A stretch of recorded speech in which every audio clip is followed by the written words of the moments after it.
Okay, there we go. There we go. Okay. Okay, this is just some fancy notation that people use with functions. This is a little tricky, so I'm probably going to repeat myself a lot with this. With functions, people use letters like F, G, H, capital F, capital G, and capital H. That's usually the kind of letters people use for functions. Most of the time, it's just F and G. From the context, though, from like whatever it is you're reading or from the situation that is, you'll know what the letters is. You'll know what notation denotes the function, is used for the function. But usually it's F and G. That's what I've seen the most. It's kind of like with X, how that usually represents a number. It's the same idea. In fact, we kind of saw this in the definition. X, we use X to denote an arbitrary element from the first set, from the domain. So we can use X to represent anything from the domain. We can do that, or an arbitrary input, if you will.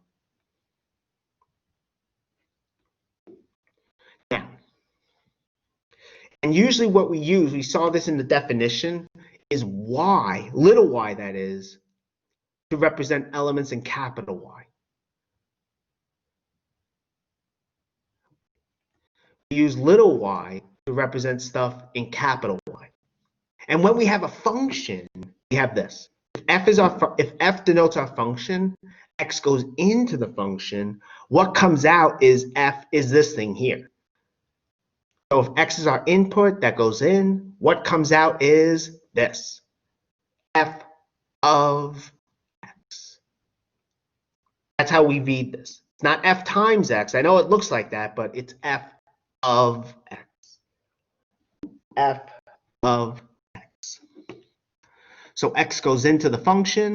That's our input. The corresponding output is f of x. This thing.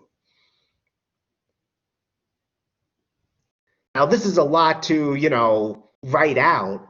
So what people do is they use this notation. This really just indicates the above statement and definition. And you have this. F is a function from a set capital X to a set capital Y. The element you get back in capital Y is this. Notice also, since little x is a variable, little y is as well. We say y is a function of x. Okay, we say y is a function of x. If you change x here, you're changing the value of y. Let me say that again. If you change x, you're changing the value of y because of this. Okay? And also we say this, x is an independent variable. X is an independent variable. Y is a dependent variable. Also because y depends on x. But x doesn't depend on anything. That's what we get here. As you can see. So again, x is the independent variable. Y is the dependent variable. Okay, and again, this is also with a a relation. Sorry, I stuttered a bit.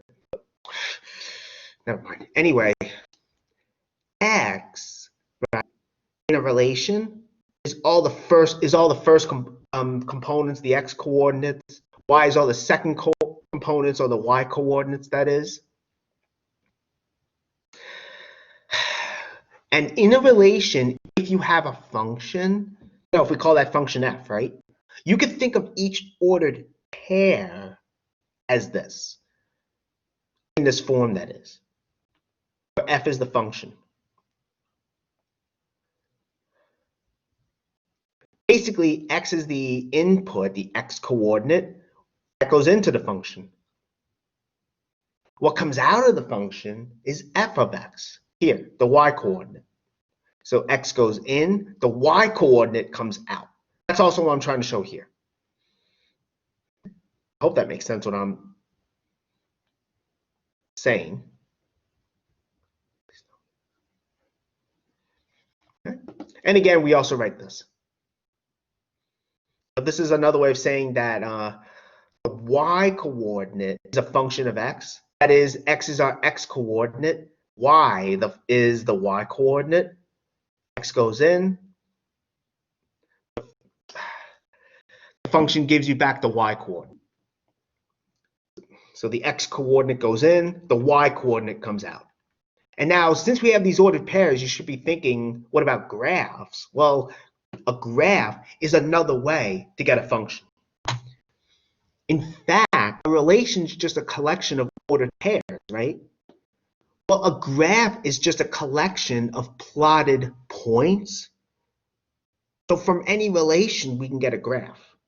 And also from any graph, we can actually get a relation, although that relation might be, how do I say it? It might contain a lot of elements, because a graph could have infinitely many points. But theoretically, we can still get a relation. So from any relation, we get a graph. And from any graph, we get a relation. It also connects graphs to correspondence diagrams.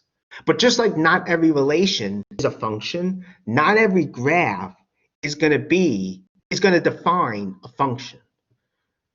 I mean, every graph will define a relation, but not every graph defines a function.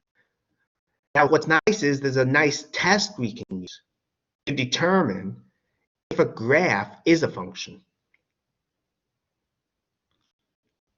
Namely, that's what the vertical line test is for. A graph in the plane is the graph of a function. That is, it defines a function exactly when no vertical line intersects the graph more than once. So any vertical line you draw is either not going to intersect the graph, or it'll intersect the graph at most once. Okay. All right, we're out of time, so I got to stop here. In the other class, I got a little further ahead, but that's okay.